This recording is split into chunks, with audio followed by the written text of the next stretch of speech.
Welcome back, guys. Thanks for tuning in. Thanks for taking the time to spend a little time with me. And what you're going to see in this video is my first gameplay breakdown of Madden 23. And if you guys will remember my history, man, I started doing this video thing years ago with an attempt to show football. And then it transitioned to me, trying to find ways to improve Madden because Madden wasn't necessarily up to snuff, if you will.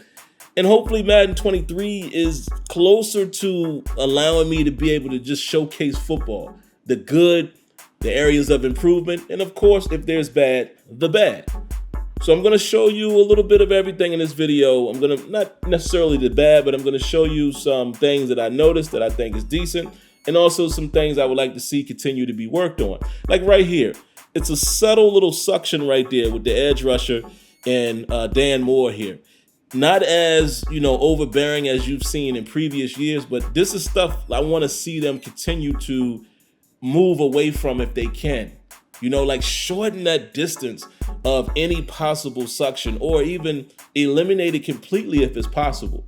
Allow this stuff to just play out free flowing where the edge rusher will just continue to pursue that outside shoulder of Dan Moore and just allow it to happen organically. I understand why it doesn't. In most video games, you get some form of animation sequence, but I would just like to see if they could, continue to go further and further away from that. Now look at this interaction right here. Look at the left hand of number 90 here. He's gonna hit Kevin Dotson upside the head there. I don't know if that's an actual animation that's programmed in the game or if that was a physics moment. I don't know. Gotta keep an eye on that, but I thought that was interesting. And then right here, looking at Mason Cole and James Daniels, they're gonna double team this guy. Look at how when Mason Cole adds on to this interaction, there's a shift of, positioning or momentum or weight, if you will. Like that's a proper animation in my opinion.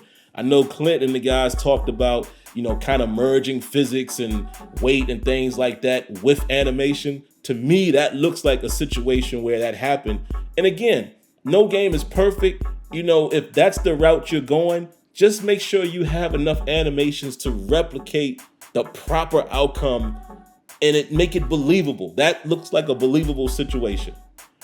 Now right here, I like this interaction for the most part, but again, you're gonna see them pop from this animation into another sequence here.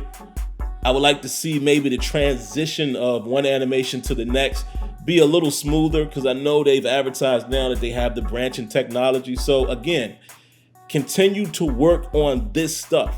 I definitely think what we're seeing here is an improvement.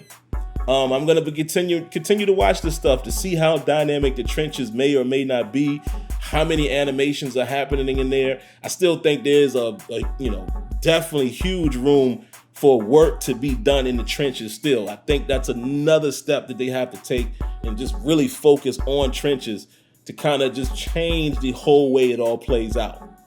Now, the last thing I'm going to talk about here is the pass here that I was able to make throwing to Deontay Johnson. It's very subtle, but using skill-based passing, I was able to throw this to a perfect spot, keeping him away from the safety and still utilizing the step that he has on the defender there.